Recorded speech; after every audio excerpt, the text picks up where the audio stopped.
Now I will talk about chess. Chess is an abstract strategic board game and a sport designed for two players.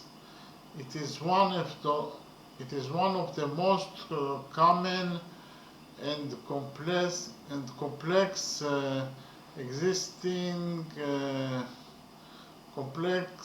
games existing in human culture. Estimates of the number of legal states in chess range from 10 to the power of 43 to 10 to the power of 120. The game is accepted worldwide as both a hobby and a competitive sport. A person who plays chess professionally is called a chess player.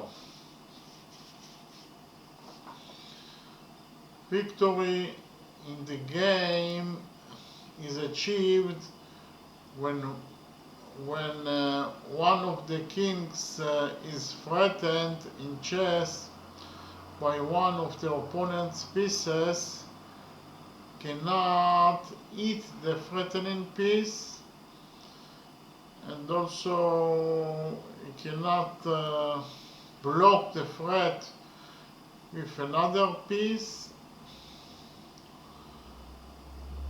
and he also cannot escape from the threat to a square where it will not be threatened.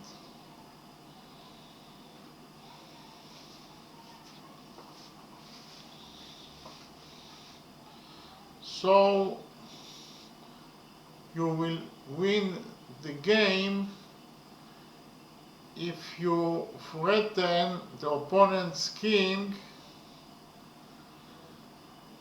and your opponent cannot escape the threat in any way that he tries. He cannot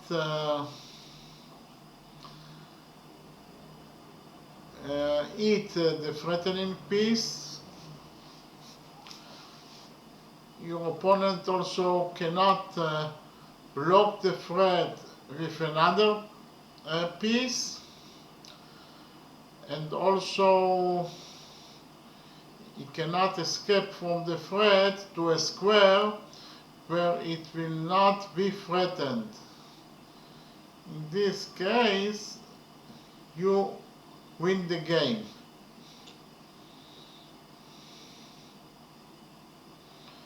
Now I will talk about basic concepts in chess. The chessboard is divided into 64 squares .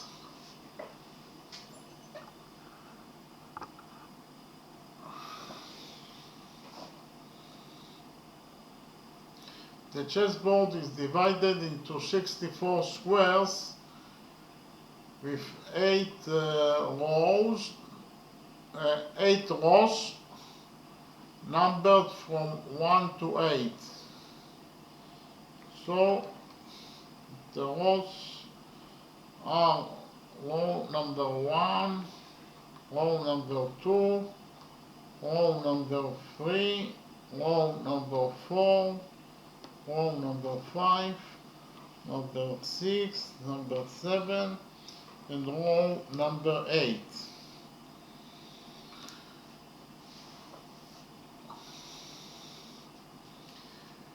And 8 columns marked with the letters A to H. So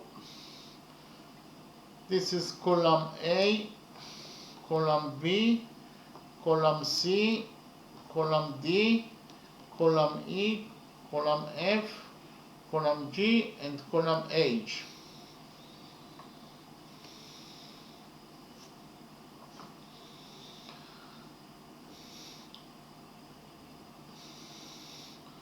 The squares are painted black and white alternately.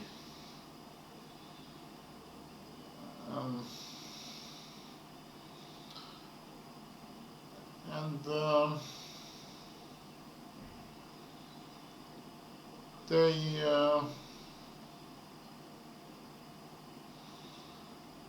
they are painted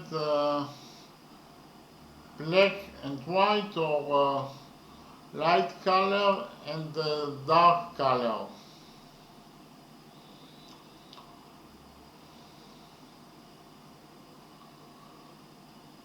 We should place the board so that the rightmost square in the row closest to each player is white.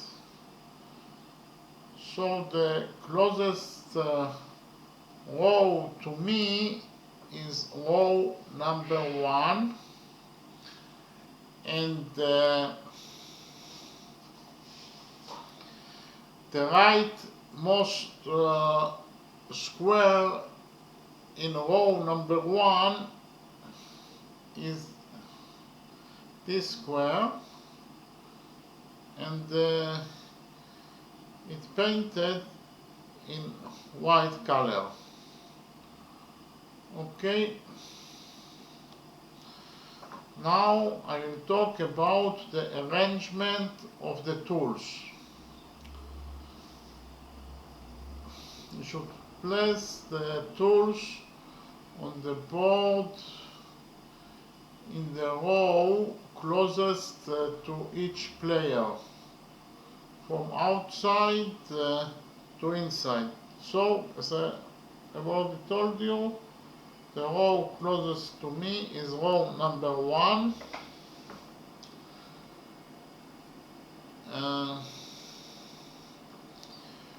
And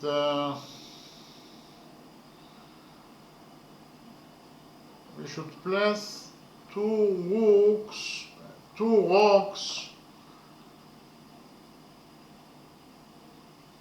on the outermost squares. Those are the outermost squares in row number 1, and we should place the rocks.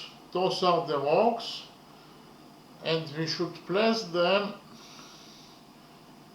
in the outermost squares in row number 1, and in the outermost squares in row number 8. Yes? Then 2 knights. Those are the knights. We should place them here.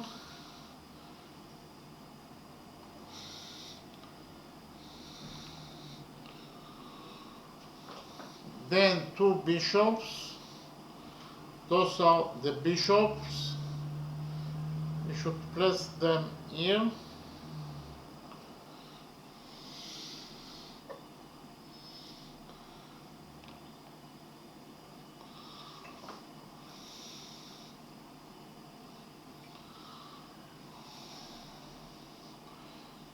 In the 2 central squares remaining in row, we should place the queen in column D. This is column D. This is the queen. We should place the queen in row number 1, column D.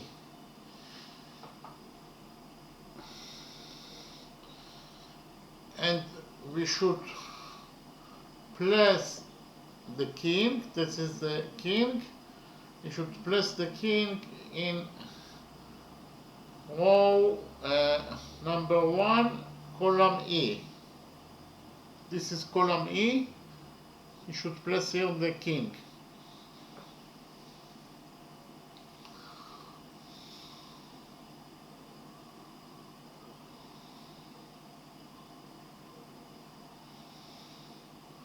As you can see, queen is in her color. The queen is in color in the sense that and the white queen is on the white square, while the black queen is in the black square. Okay. In the second row, on each side, so I relate to row number 2 for the white and row number 7 for the black. You should place the pawns for the entire width of the row on all 8 squares. So those are the pawns. You should place them on row number 2 for the white, and in row number 7, this is row number 7 for the black.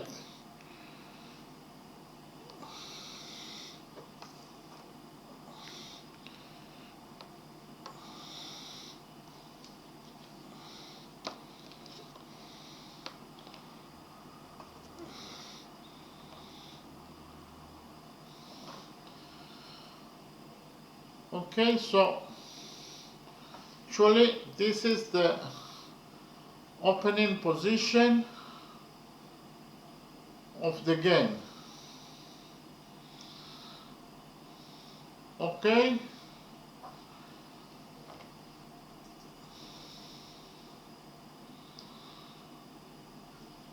So now I will talk about the characteristics of the tools.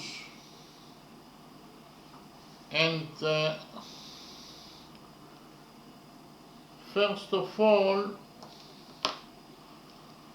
we will start to talk about the most important tool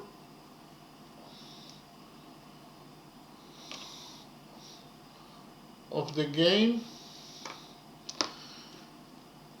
and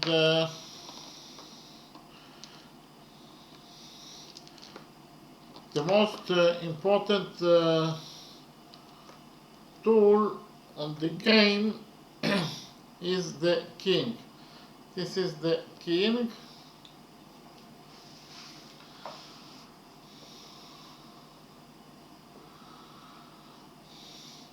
He can move in any direction, straight or diagonal, 1 square in each direction. Okay, so in this position, actually the king in the square, the name of the square is E4. So the name of this square is E4, and from E4 the king can move 1 square in any direction. Here, and here. So he has actually 8 possibilities to move if it is the white's turn.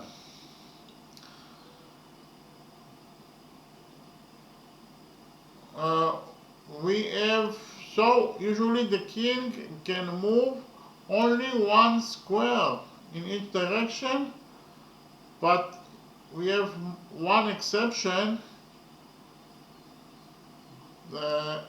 except for the castling.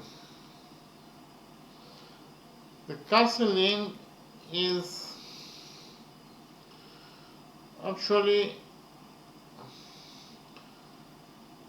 you do the castling in order to protect your king, you have two types of castling. The short castling is something like that. So in this position, in this situation, you see that the king moved two squares from E1 to G1. And you also can do the long castling, that is something like that. In this situation, the king also moved two squares from E1 to C1, and so those two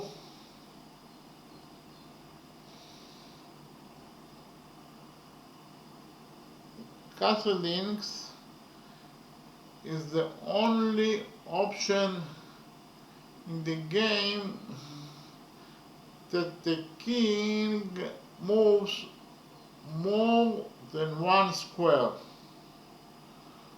Okay?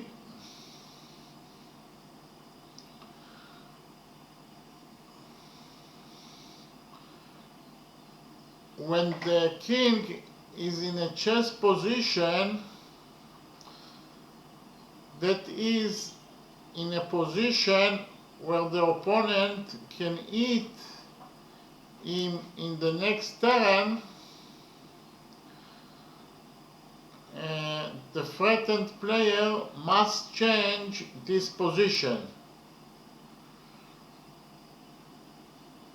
either by moving the king or by blocking the attack line of the threatening piece, or by beating the threatening piece.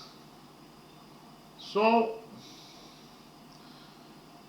the first rule in chess is the following rule. If your king is threatened by another tool, by the opponent's tool, then you must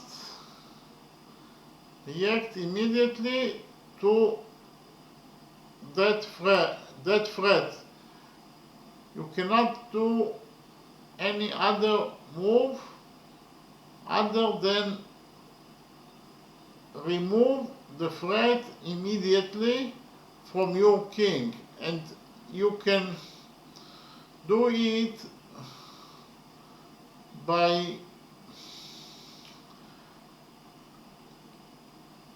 the first option is by moving the king to another square when it is not threatened. The first option. The second option is you can block the attack line of the threatening piece.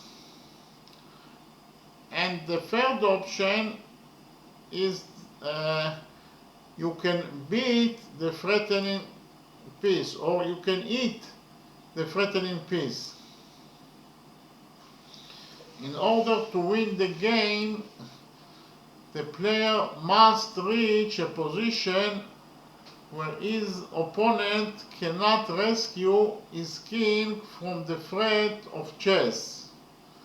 And he also cannot eat the threatening piece or block the threat with his own piece. This state is called mat.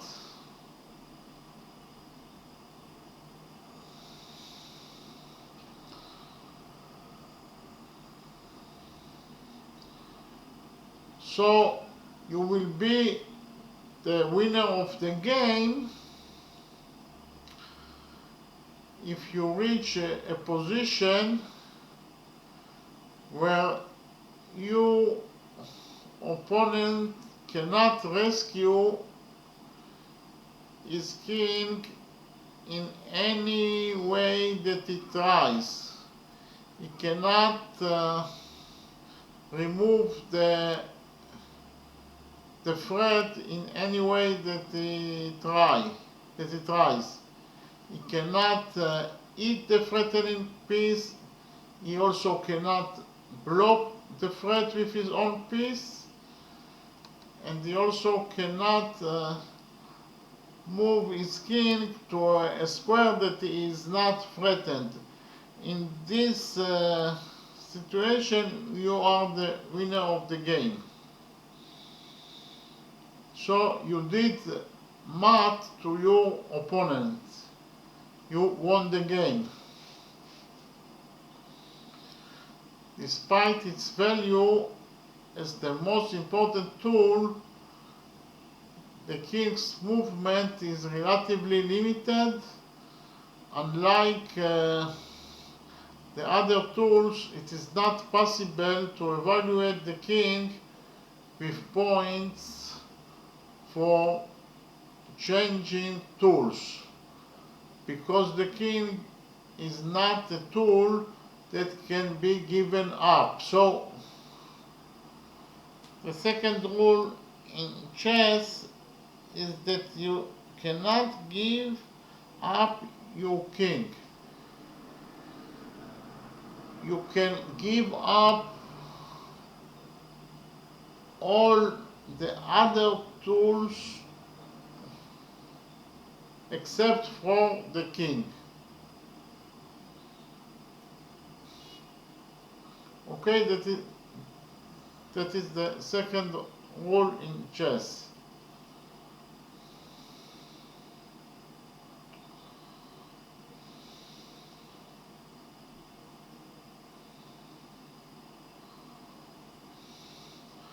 But in terms of its value, in terms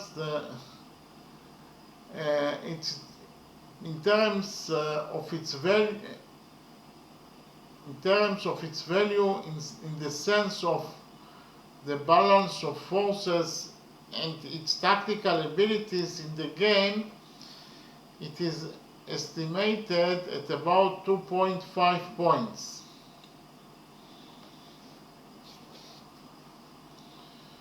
Because the king has a limited range offensive ability, as I've already told you, it can move only one slot in each direction.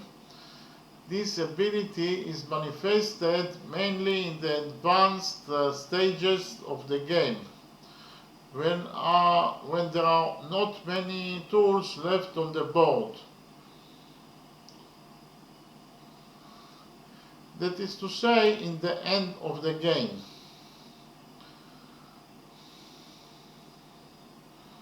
In chess, you can divide the chess game to 3 parts. The first part is the opening. The second part is the middle game. And the third part is the end game. So in the end game, when there are not many tools left on the board, the king is most powerful. If you compare its strength to the opening part of the game, or the strength of the king in the middle game, or in the end game, the king is most powerful from that 3 parts.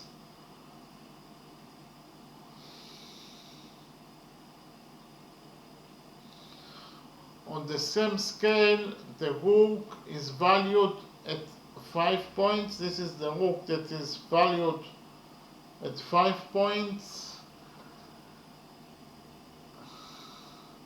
The knight at 3 points. So this is the knight, it values at 3 points, and so is the bishop the bishop also valued at 3 points.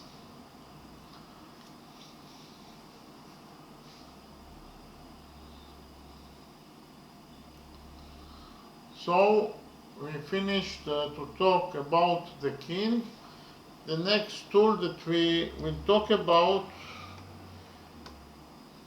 is the queen.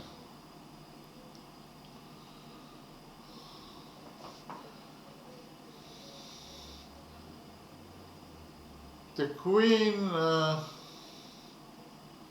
is the most powerful tool on the board. Its advantage is in the flexibility of its movement, since it can move in any straight line, column, row or diagonal, and as many squares as it wants in the same row or diagonal.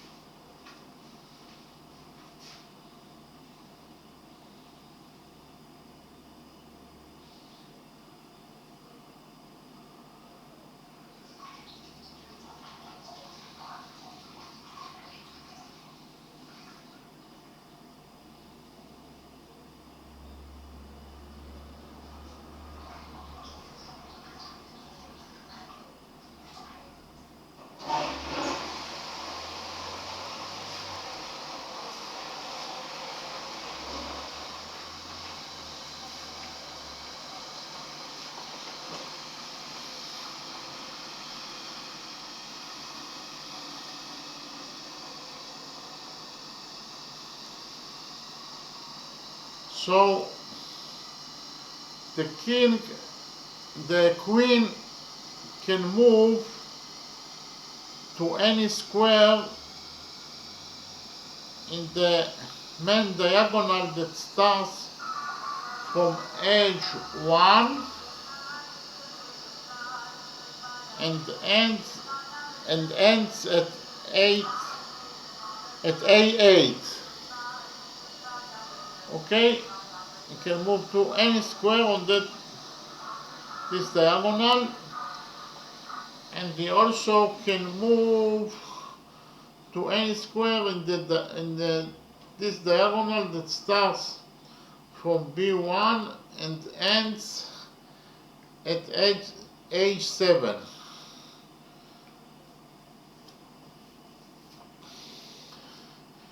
And the queen also can move on any square on the column E. Okay, it can move here, or it can also move to any square in column in row 4. It can move to any square in row number 4. Okay.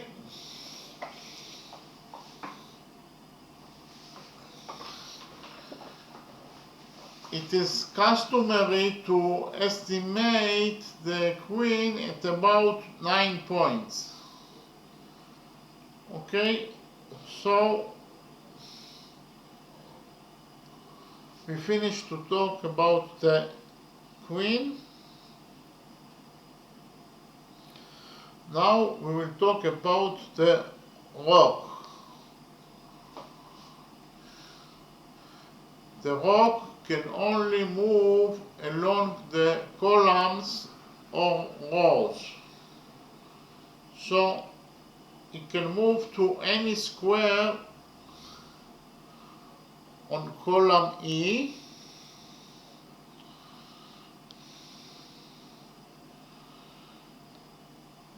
and it also can move to any square on row number 4.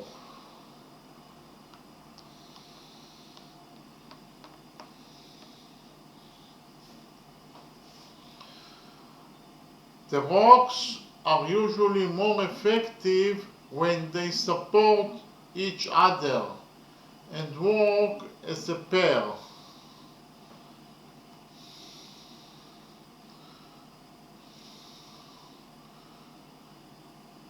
As I've already told you, a special role was assigned to the rock in the protection of the king during the castling. So you can do the short castling or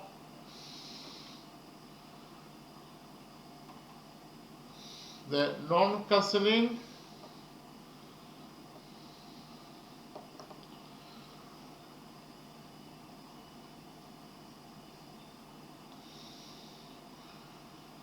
It is customary to estimate the rock. It is customary to estimate the rock at about 5 points.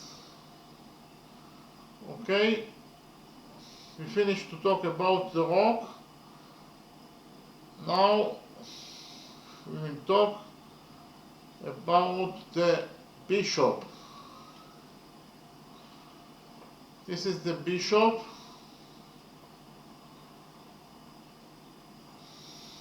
The bishop can only move diagonally. So the bishop now is on square e4. From e4 it can move to any square on the diagonal that starts from edge 1 and ends on a8. And he also can move to any square on the diagonal that starts from b1 and ends in h7. Okay,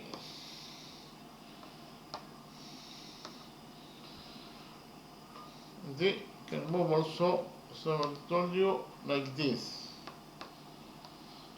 Okay,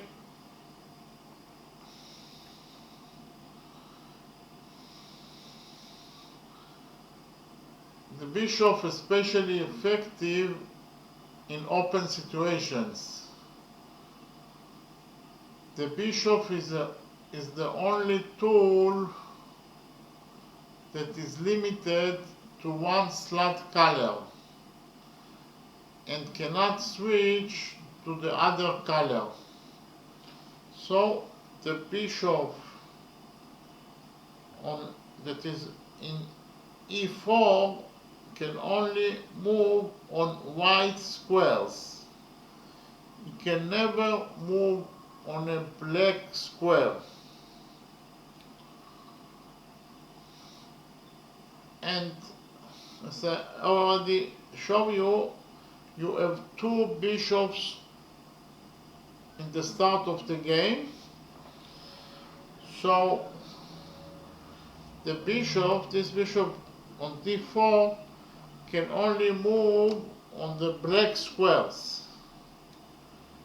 You can never move on white squares.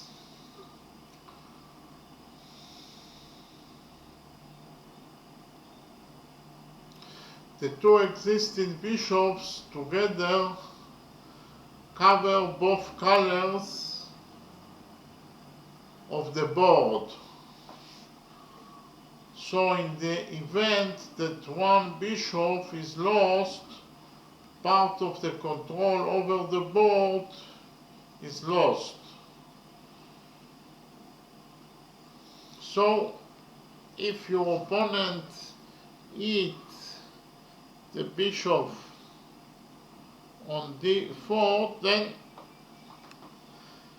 the bishop that left on the board can control only on white squares. So your control on the board is not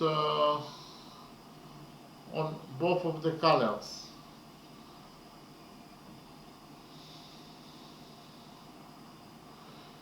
It is usually the bishop usually estimated at about 3 points,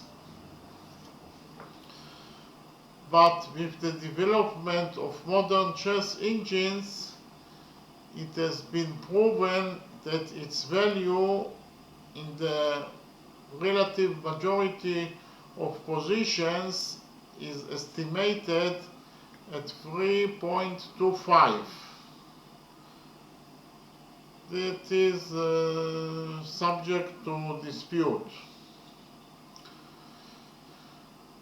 There is also a slight advantage to the player who has two bishops against a knight and a bishop.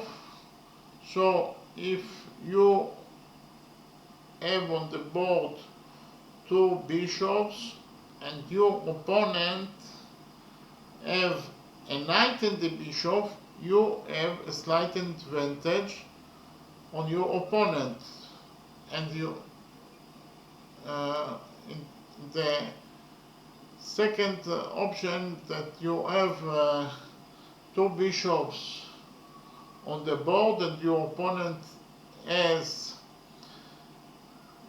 two knights on the board, you also have a slight advantage on your opponent. Okay, we finished to talk about the bishops. Now we will talk about the knight. This is the knight. The knight has a spatial movement that combines straight and diagonal movement. Alternatively, its movement can be described as the letter L, rotated in different directions. So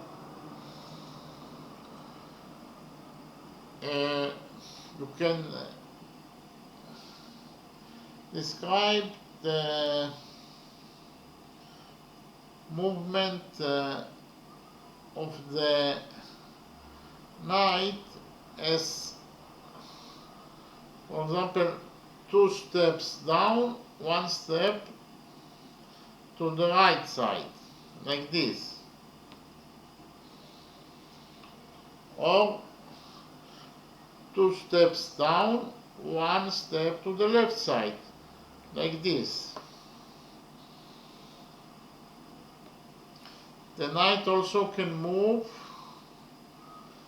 2 steps up and 1 step right, like this. The knight also can move 2 steps up, 1 step left, like this. Or the knight can also move 2 steps to the right side, 1 step down, like this. Or you can move also 2 steps to the right side and 1 step up, like this.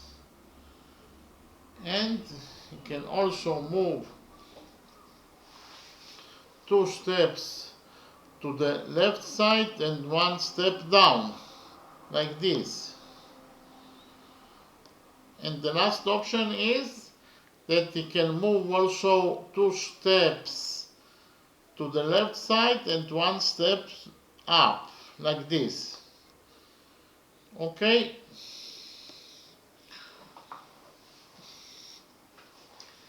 His advantage is that tools don't block his movement and can jump over them. He can jump over tools. The knight is especially effective in closed situations and in the execution of a fork. That is a threat to several tools at the same time. So I will show you an example of a fork.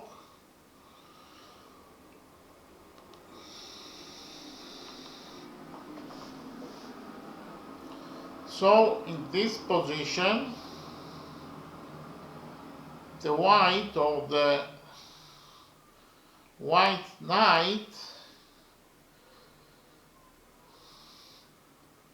also actually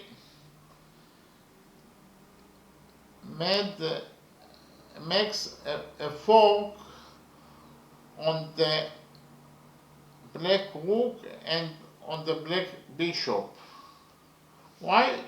Because it can eat. It threatens to eat. If it is moved, the white's turn, it can eat either the rook or it can eat the bishop. So when the knight threatens to eat more than one tool on the next turn, that situation is called fork. You can also create a situation that the knight actually threatens to eat at tools at the same time. Or in this position, the white knight actually threatens to eat all the tools, all the black tools that are on the board. It threatens to eat the black rook. It threatens to eat the knight. It threatens to eat the black pawn. It threatens to eat the black queen. It threatens to eat this bishop. It threatens to eat the bishop on d6. It threatens to eat the bishop, the knight on f6, and he also threatens to eat the rook on g5. Okay, so then this is the fork position. The knight does fork on the black in the sense that he threatens to eat all the tools that on the board.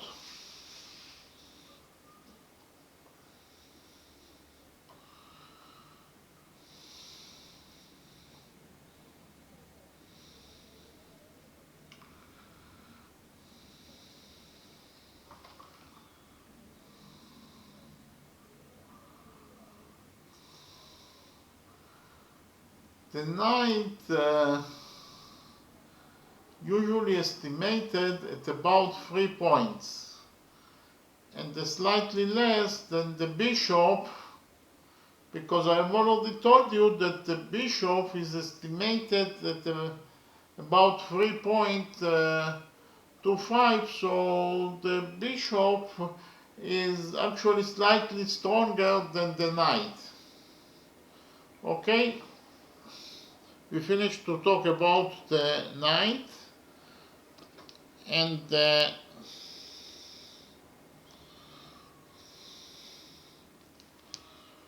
now we will talk about the pawn. Those are pawns.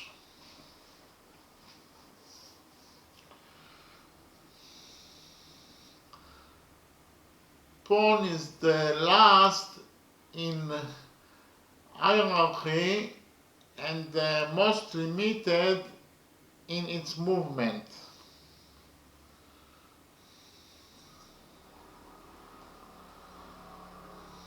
also known as a soldier. The pawns can only move one square at a time, and only in one direction, that is to say the forward direction. The forward direction is the opposite direction to the side of the board where it starts. So the forward direction is towards the black side. Okay, this is the forward direction. So the pawn can only move forward. That move is an illegal move because the white pawn moved backwards. It is an illegal move. So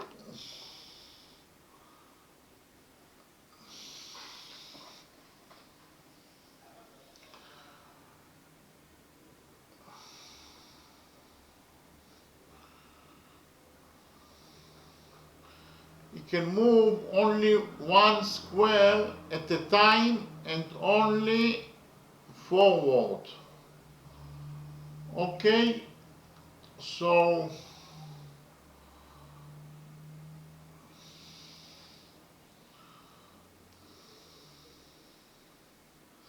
the same thing is applied for the black pawns. They can move only forward. From them forward is actually in the opposite direction. Okay, this is forward for the black pawn.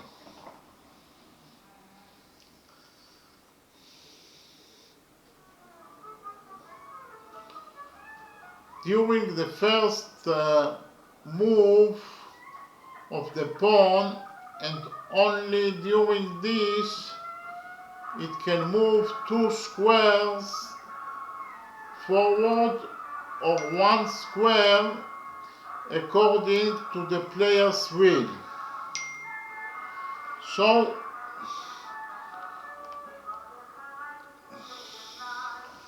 during the first move is that actually when the pawns are in the second row for the knight, or the pawns are in the seventh row for the black side. So they can do two square, they can go two squares.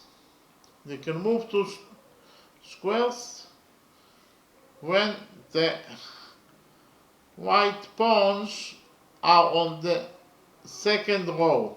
So they can move like this, two squares. And also when the black are on the seventh row, they can do two steps forward. Okay, only when they in the seventh row for the black, and only when the pawns of the white on the second row.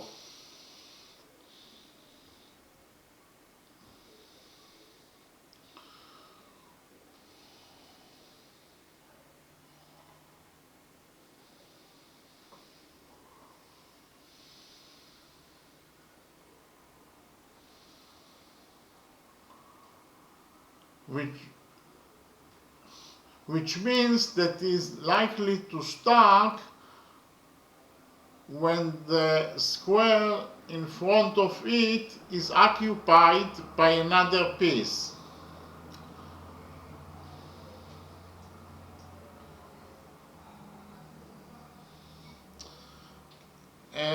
as I have already told you, the pawns can only move forward, so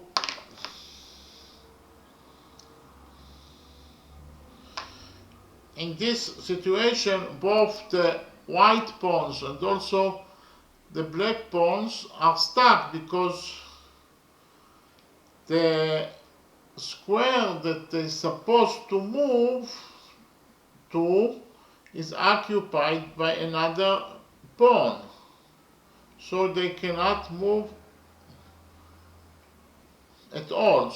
And the black also cannot move because the square e4, the square that is supposed to move to, is occupied by the white pawn.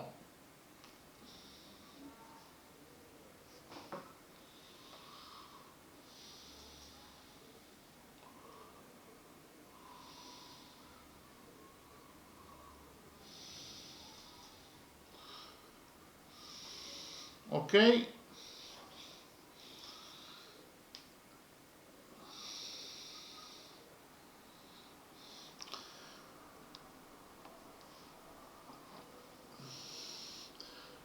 The way pawn beats is different from his usual way of moving. By moving one square diagonally only in the direction of his progress. So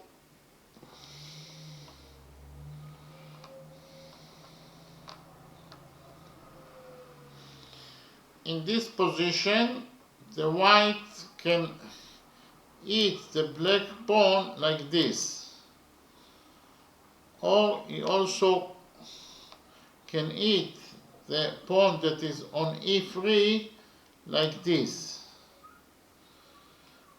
And if it is black's turn, the black also can eat the white pawn like this, or also the black can eat the black pawn, the white pawn like this. So the way that the pawn moves is different from the way that he eats.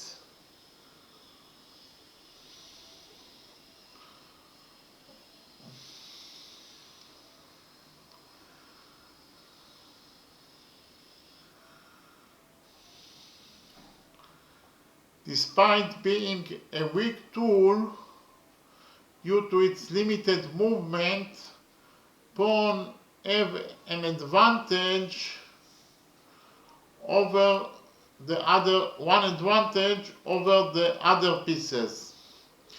If it reaches the last row on the board, it becomes any other piece except for the king of the same color.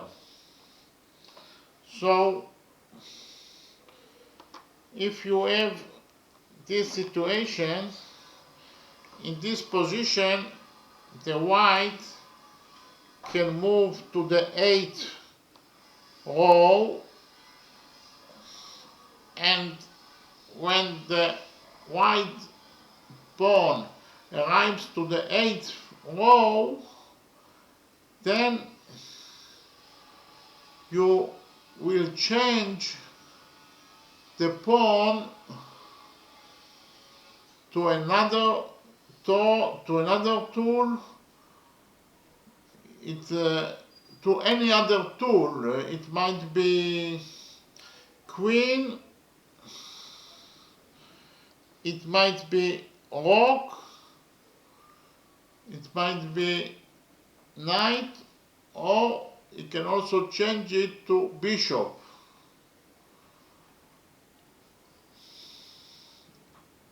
This process is called crowning. And if it is in this position, it is white turn, it can do that move, and the actually can change this pawn to another queen. So theoretically you can have 9 white queens on the board at the same time. Okay, the same rule is applied for the black.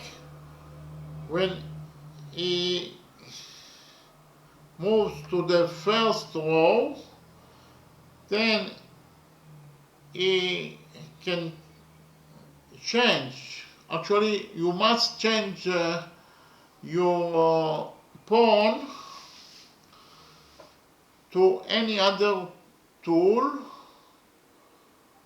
except from the king. You cannot have two kings on the board. Okay, so you can change it to queen, rook, bishop, knight, or any tools that you choose. And if it is a black's turn and he moves here, then he can change the black pawn to another rock. So theoretically you can have, as I already gave you an example, you can have theoretically 9 rocks, 9 black rocks on the board at the same time, because you can reach with the 8 black pawns to the first row, and you can replace them, all the pawns, to rocks. And when you replace them to rocks, you will have 8 rocks, and with the 2 rocks that you began the game, in total you will have 10 rocks on the board at the same time. This is only theoretical thing. Actually, it will never happens in reality.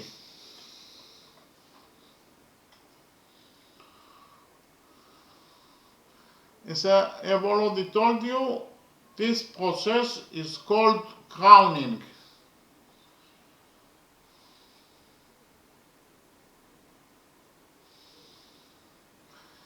It is customary to estimate the pawn in 1 point, in relation to which the value of the other tools is evaluated.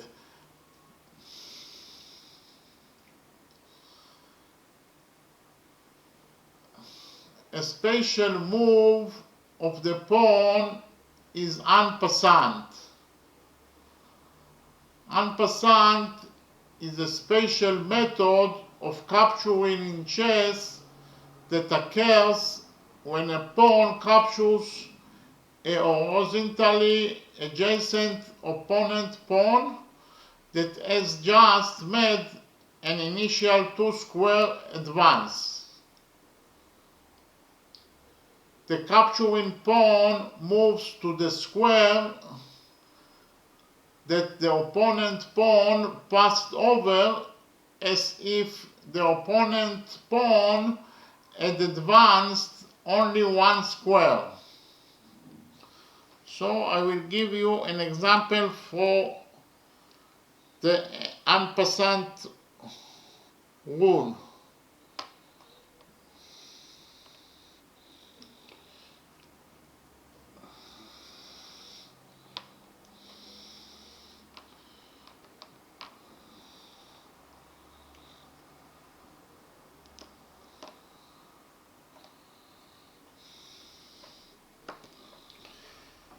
if the white pawn moves 2 squares forward, then the black has the right to hit that pawn like this. So this is the en passant rule.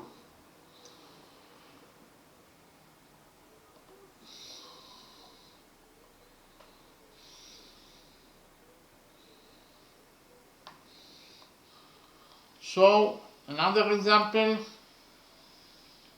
if the white pawn moves 2 squares forward, then the black pawn has the right to hit that pawn like this.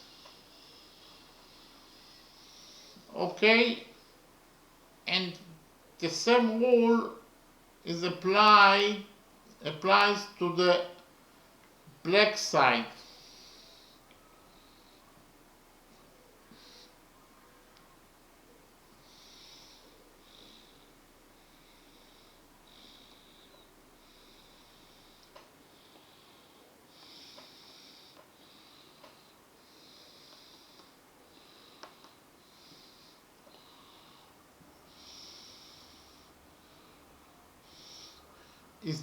If the black in this position, if the black moves pawn 2 squares forward, then the white has the right to hit the black pawn like this.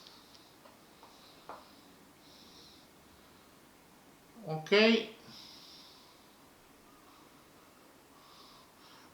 The rule ensures that the pawn cannot use its 2 square move to safely skip past an opponent pawn. Okay, thank you very much.